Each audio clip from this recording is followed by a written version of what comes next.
தன்னை ஒரு சனாதன காவலனாக சனாதன தூதுவனாக நினைத்து கொண்டு தொடர்ந்து வந்துட்டு அவருடைய பேச்சுக்கள் வந்துட்டு இருக்குது. நம்ம சனாதன தர்ம நெறிப்படி எனக்கு தெரிஞ்சு வாழக்கூடிய ஒரு மனுஷன் எந்த தப்புமே பண்ணிருக்க முடியாது. கோயில் கருவறைக்குள்ள பெண்ணோட வந்துட்டு கட்ன பொண்டாட்டி தெருவுல நிக்க விட்டாரு. நம்மளுடைய ஒன்றிய பிரதமரா இருக்கக்கூடிய நரேந்திரா அவரும் சனாதனத்தை பின்பற்றவர் தான். ஒவ்வொரு இடத்துலயும் சனாதனத்தை பின்பற்றக்கூடிய அயோக்கியர்கள் எந்த அளவுக்கு வந்துட்டு வன்மமாக வக்ரமாக இவர் வந்து வழக்கு கொடுத்திருக்கிறாருனாக்கா எதிர்த்தரப்பு வாதியா இருக்கணுமே தவிர நீதிபதியா எப்படி இருக்க முடியும்? அதாவது அரசியலமைப்பு சட்டம் எல்லோரும் சமம், எல்லாருக்கும் சம வாய்ப்பு கொடுக்கணும்னு சொல்லுது. இதனுடைய செயல்பாடு இப்போது அரசியலமைப்பு சட்டம் கொடுத்த சட்டத்தின் படி இருக்கிறதா இல்லது வேதங்கள் சொல்கின்ற மனுநீதியின் படி நீங்க வந்து தீர்ப்பு சொல்றீங்களா?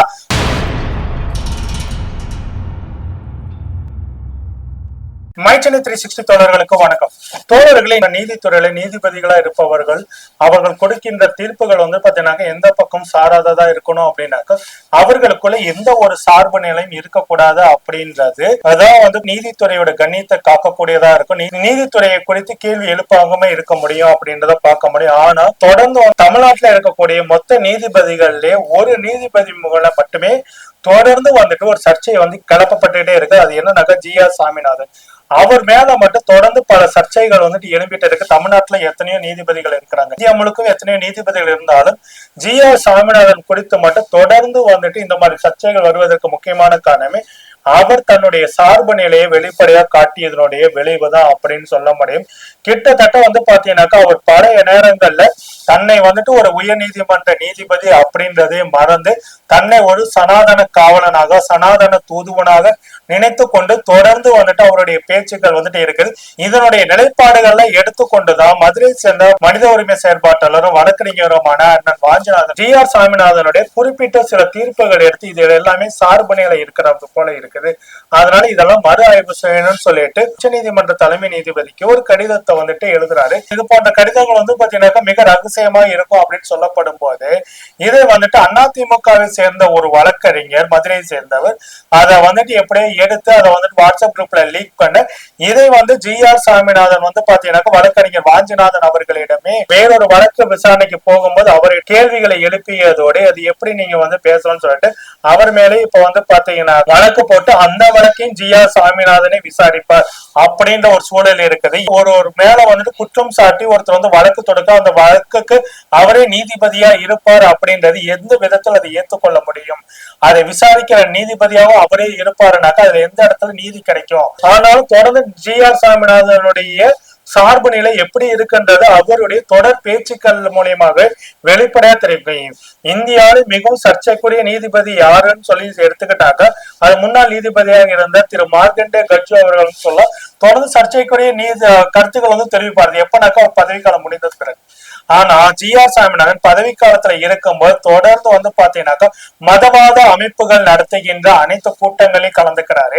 அதுலயும் ஜி.ஆர். சாமிநாதன் வந்து பாத்தீங்கன்னாக்கா ஒரு கூட்டத்திலே போயிட்டு வந்து வெளிப்படையா பேசுறாரு. ஒருத்தருக்கு வந்து பார்த்தோன்னா ஒரு வழக்குல கன்வீட் ஆகி குற்றவாளி தண்டனை கொடுக்கப்பட்டிருக்குது அப்படிங்குள்ள வந்து பார்த்தா அவர் வந்து சனாதன அதர்மத்தின் படி வாழ்கிற சனாதன அவர் வந்து சனாதன தர்மத்தின் படி சொன்னாலும் சனாதனம் அப்படின்றது ஒரு அதர்மம் தான். சனாதனம் சக மனிதனை மனிதனா மதிக்காம குலத்துக்கு ஒரு நீதின்னு வைத்திருக்கின்ற மனு நீதியை வந்துட்டு தூக்கி பிடிக்கின்ற சனாதனம் எப்படி வந்துட்டு ஒரு தர்மமா இருக்க முடியும்? அது வந்துட்டு அதர்மத்தின் குறியீடாக இருக்க முடியும். அப்படிப்பட்ட அந்த சனாதனத்தின் படி வாழ்றவர் வந்து பாத்தீங்கன்னா எப்படி தவறு செய்திருப்பாரு அப்படின்னு வந்துட்டு ஒரு பேச்ச பேசியிருக்காரு. இதெல்லாம் வந்துட்டு வைரலா சமூக வலைதளங்கள் போயிட்டு தான் இருக்கு. ஒரு கேஸ்ல கன்விக்ஷன் ஆயிடுத்து 18 மாதம் தண்டனை கொடுத்துட்டா அப்படின்னா எனக்கு புரியவே இல்லை. நம்ம சனாதன தர்ம நெறிப்படி எனக்கு தெரிஞ்சு வாழக்கூடிய ஒரு மனுஷன் எந்த தப்புமே பண்ணிருக்க முடியாது. காஞ்சிபுரம் சங்கரராமன் வந்துட்டு கோயிலுக்குள்ளே கொலை செய்யப்பட்டாரு.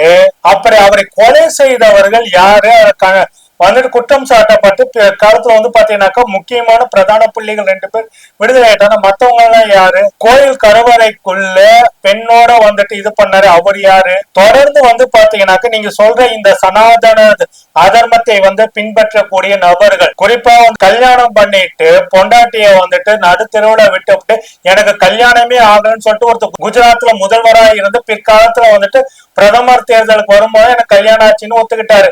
அதுக்கு முன்னாடி வந்து பாத்தீங்கன்னா கட்ட பிரம்மச்சாரின் ஊரையே நம்ப வச்சாரு, கட்டின பொண்டாட்டி தெருவுல நிக்க விட்டாரு. நம்மளுடைய ஒன்றிய பிரதமரா இருக்கக்கூடிய நரேந்திரா அவரு சனாதனத்தை பின்பற்றவர் தான். அவரு நல்லவரா? பெண்ணை வந்துட்டு எங்க போறாங்க என்ன பண்ணாங்கன்னு சொல்லிட்டு வேறு பார்த்தவர் தான் நம்மளுடைய சனாதனத்தை பின்பற்றுகின்ற நம்முடைய உள்துறை அமைச்சர் பிரஜ்பூஷன் சிங். சனாதனத்தை பின்பற்றக்கூடியவர். அவர் வந்து பாத்தீங்கன்னாக்கா மல்யுத்த வீராங்கனைகளுக்கு எந்த அளவுக்கு கொடுமைகளை செய்தார் அப்படின்றதெல்லாம் தொடர்ந்து பார்த்துட்டு கடைசியில வந்து பாத்தீங்கன்னா இந்த வீராங்கனைகள் மேலே பழிய திருப்பி போட்டா அதுதான் சனாதன அயோக்கியர்களுடைய வேலை. ஒவ்வொரு இடத்துலயும் சனாதனத்தை பின்பற்றக்கூடிய அயோக்கியர்கள் எந்த அளவுக்கு வந்துட்டு வன்மமாக வக்ரமாகவும் இருக்கிறாங்க அப்படின்றதுலாம் வெளிப்படையா எல்லாத்துக்குமே தெரிஞ்சிருக்கும் போது சனாதனத்தை பின்பற்ற எந்த ஒரு தவறும் செய்ய மாட்டாங்க அப்படின்னு சொல்றதெல்லாம் எந்த விதத்துல இது? ஏன் இங்க உங்களுடைய RSS சேர்ந்த ஒருத்தர் வந்து பாத்தீங்கன்னாக்க ஒரு வயதான மூதாட்டி வீட்டுக்கு முன்னாடி போய் யூரின் பாஸ் பண்ண சனாதனத்தை பின்பற்றவர் தான். ஒரு வயதான மூதாட்டி இருக்கக்கூடிய வீட்டு முன்னாடி போயிட்டு சிறுநீர் கழித்து தன்னுடைய வன்மத்தை காட்டிய அயோக்கியன் சனாதனத்தை பின்பற்றக்கூடியவர். இந்த மாதிரி சனாதனத்தை பின்பற்றி எத்தனையோ வந்துட்டு அயோக்கியர்கள் மதத்தின் பொருளில் ஒளிந்து கொண்டார்கள். அதான் அவங்க வந்து சொல்லிட்டு இருக்கோம். சனாதனத்தை பின்பற்றினாக்கா அவங்க வந்து நல்லவங்களாக இருப்பார்கள் அப்படின்னு நம்புறது எந்த அளவுக்கு ஒரு மூட நம்பிக்கை. இந்த ஒரு வார்த்தையை வைத்துக் கொண்டே சொல்லலாம். இவர் முன்னாடி வந்துட்டு தன்னை ஒரு சனாதனவாதின்னு சொல்லிக் கொள்ற யாரோடைய வழக்கு வந்தாக்க இவர் எந்த அளவுக்கு நீதி கொடுத்திருப்பாரு அப்படின்றத நம்முடைய இவருடைய பேச்சுக்களை வைத்துக் கொண்டே பலவிதமான சந்தேகங்கள் வரும்போது இவர் மேல வந்துட்டு வழக்கறிஞர் வாஞ்சிநாதன் இவர் கொடுத்த தீர்ப்புல வைத்துக் கொண்டு இதுல சார்பு நிலை இருப்பது போல இருக்குன்னு சொல்லிட்டு சந்தேகங்களை எழுப்பி உச்ச நீதிமன்ற தலைமை நீதிபதிக்கு தெரிவிச்சாக்கா இவர் மேல தவறு இல்லைனாக்கா அதை வந்துட்டு இல்லை அப்படின்னு ப்ரூவ் பண்ணுமே தவிர வாஞ்சிநாதன் மேல வந்துட்டு வழக்க போட்டு தேவையில்லாத வேலைகளை வந்து செஞ்சிட்டு இருக்கிறாங்க. கைப்புண்ணுக்கு கண்ணாடி தேவையில்லை அப்படின்ற மாதிரிதான் GR சாமிநாதன் தொடர்ந்து வந்து பாத்தீங்கன்னாக்கா சனாதனிகளுக்கும் RSS காரர்களுக்கும் பாஜக காரர்களுக்கும் சார்பு நிலையில தான் தொடர்ந்து வந்து எடுத்துட்டு இருக்காரு. மக்கள் நலனை குறித்து எந்த ஒரு கவலையும் இல்லாம மதம் அரசியல்னு வரும்போது பார்த்தீங்கன்னா தன்னுடைய சார்பு நிலையை அப்பட்டமாக வெளிப்படுத்துகிறார் அப்படின்றது எல்லாத்துக்கும் வெளிப்படையா தெரிஞ்ச ஒரு விஷயத்துக்கு வந்து பாத்தீங்கன்னாக்கா இவர் வந்துட்டு அதை ப்ரூவ் பண்ண முடியுமான்னு சொல்லிட்டு வழக்கு போட்டார். சரி, வழக்கு கூட போட்டார். அந்த வழக்கை யாரு விசாரிக்கிறாங்க? வேற யாராவது ஒரு நீதிபதி தான் விசாரிக்கணுமே தவிர அந்த வழக்கை விசாரிக்கின்ற நீதிபதி அமர்வுல இவரும் இருப்பாராமா, இன்னொரு நீதிபதி இருப்பாங்கன்னாக்கா அது எப்படி ஒரு நீதியை வந்துட்டு இது பண்ண முடியும்? இவர் வந்து வழக்கு கொடுத்திருக்கிறாருனாக்கா இவரும் வந்து எதிர்த்தரப்பு வாதியா இருக்கணுமே தவிர நீதிபதியா எப்படி இருக்க முடியும்? குற்றம் ஒருத்தர் மேல சாட்டப்பட்டிருக்கனாக்கா அவர் தான் குற்றம் ஒருத்தர் மேல சாட்டப்பட்டிருக்கனாக்கா அவர் தாங்க வந்துட்டு இது பண்ணணும். குறிப்பா வந்து பாத்தீங்கன்னாக்கா ஒரு காவல்துறை அதிகாரியோட நெருங்கிய ரத்த பந்தங்கள் வந்துட்டு ஒரு குற்றத்தை செய்தாக்கா அந்த குற்றத்தை வந்து சம்பந்தப்பட்ட காவல்துறை அதிகாரி விசாரிக்க கூடாதுன்னு சொன்னாங்க. ஏன்னா சார்பு நிலை எடுக்க மாட்டேன். ஆனா இங்க வந்துட்டு உங்க மேலே ஒருத்தர் வந்து குற்றம் சாட்டப்பட்டு வழக்க வந்து புகாரை கொடுத்திருக்காருங்களோ அந்த புகாருக்கு எதிராக நீங்க வழக்கு போட்டிருக்கீங்கன்னாக்கா நீங்க எதிர்த்தரப்பு வாதியா இருக்கணுமே தவிர எதுக்காக வந்து நீங்க நீதிபதி அந்த இடத்துல உட்காரீங்க அப்படின்னு கேள்வி இருக்கு. அதை விட முக்கியம் இதேதான் சவுக்கு சங்கர் விஷயத்திலையும் நடந்தது. சவுக்கு சங்கர் விஷயத்துல இவர் GR சாமிநாதனே வழக்கு போட்டு GR சாமிநாதனே நீதிபதியா இருந்து GR சாமிநாதனே சவுக்கு சங்கரோட எந்த ஒரு விஷயத்துக்கும் நம்ம வந்துட்டு முரண்பட்டுதான் நிக்க. ஏன்னா சவுக்கு சங்கர் வந்து பாத்தீங்கன்னாக்கா ஒரு சோசியல் மீடியா மாஃபியா, அதுல எந்த ஒரு மாற்று கருத்தும் இல்ல. சிறையில் தள்ளி அவரை வந்துட்டு கடுமையா தண்டிக்கணுமா, தண்டிச்சே ஆகணும் சவுக்கு சங்கர் அப்படின்றதான் எல்லாத்துக்கும் வெளிப்படையா சொல்லுவோம். ஆனா வந்துட்டு உண்மை என்னன்னாக்கா இந்த விஷயத்துல சவுக்கு சங்கர் விஷயத்திலே GR சாமிநாதன் நீதிபதியாக இல்லாம புகார் கொடுத்த GR சாமிநாதன் எதிர்த்தரப்பு வாதியாக நின்று சவுக்கு சங்கரை வாதிட்டு சிறைக்கு தள்ளி இருந்தாக்கா அது வந்துட்டு அறம் சார்ந்ததா நீதி சார்ந்தது.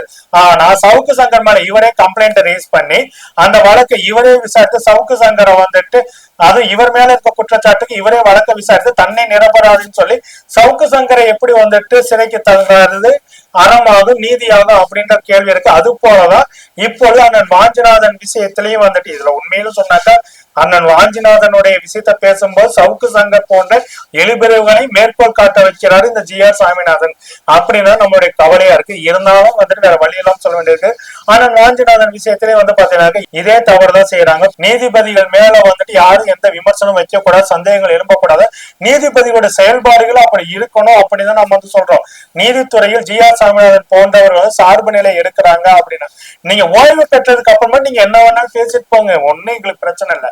ஆனா பதவி காலத்துல இருக்கும்போது குறிப்பிட்ட ஒரு மதத்தை தூக்கி பிடிப்பது வேதம் தான் அதாவது அரசியலமைப்பு சட்டம் எல்லோரும் சமம், எல்லாருக்கும் சம வாய்ப்பு கொடுக்கணும்னு சொல்லுது.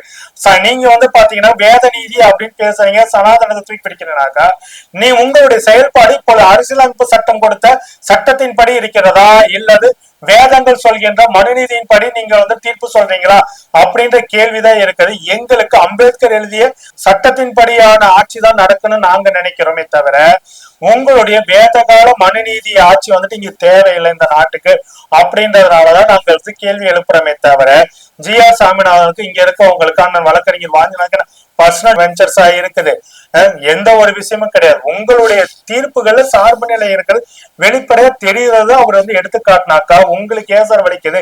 நீங்க இப்போ கூட என்னன்னாக்கா அந்த வழக்குல இருந்து நீதிபதியாக இல்லாமல் சாட்சியாகவோ இல்ல வாதியா எதிர்த்தரப்பு வாதியாவோ நின்று நீங்க வாதிடுங்க. வாஞ்சிநாதன் மேல தவறு இருந்தாக்கா அதை உங்களுடைய வாத திறமையால அவர் சொன்னது தவறு நிரூபித்து காட்டணுமே தவிர அவர் மேல வந்துட்டு வழக்கு போட்டு அதை நானே விசாரிப்பேன்னு சொல்வதெல்லாம் அப்பட்டமாக சில்லறைத்தனம். இந்த மாதிரி சில்லறைத்தனத்தை ஜி.ஆர். சாமிநாதன் விட்டு கொண்டு இருக்கணும். இல்லைனாக்கா இந்த விஷயத்துல நீதித்துறையுடைய சென்னை உயர் நீதிமன்ற தலைமை நீதிபதி ஆகட்டும் இல்ல உச்ச நீதிமன்ற நீதிபதி ஆகட்டும் இந்த விஷயத்தை செயல்பட்டு ஜி.ஆர். சாமிநாதன் போன்று இந்த ஒரு சார்பு நிலையில செயல்படுகின்ற அனைத்து நீதிபதிகளுக்கும் ஒரு கடுமையான எச்சரிக்கையை கொடுத்து இந்த மாதிரியான வேலைகளை செய்யக்கூடாதுன்னு சொல்றேன். சாமானிய மக்களின் கடைசி நம்பிக்கை நீதிமன்றம் சொல்றாங்க. அந்த நீதிமன்றம் எப்பொழுதும் யாருக்கும் சார்பு நிலையில இருக்கக்கூடாதுன்னு நாமளும் சொல்லிக் கொள்கிறோம். என்ன நடக்குது என்பது குறித்து பொறுத்திருந்து பார்ப்போம் தோழர்களே. நன்றி, வணக்கம். விளம்பர மாடல் வந்து அவர்தான். ஏன்னா ஒருத்தர் பிறந்த நாள் வரும், தலைவர்களுடைய பிறந்த நாள், பனையூர்ல போட்டோ வச்சிருவாரு, அங்க பூ போடுவாரு, போட்டோ எடுத்து வெளியே போடுவார். அங்க இருக்க சிலைக்கு கூட மாலை போட கூட போக முடியாத ஒருவர் மழை வந்துட்டு இருக்கு, திருவண்ணாமலை, சென்னை, விழுப்புரம் மழையால கடுமையாக பாதிக்கப்படுகிறது. நீங்க கட்சியை தொடங்கிட்டீங்க, ஆனா நீங்க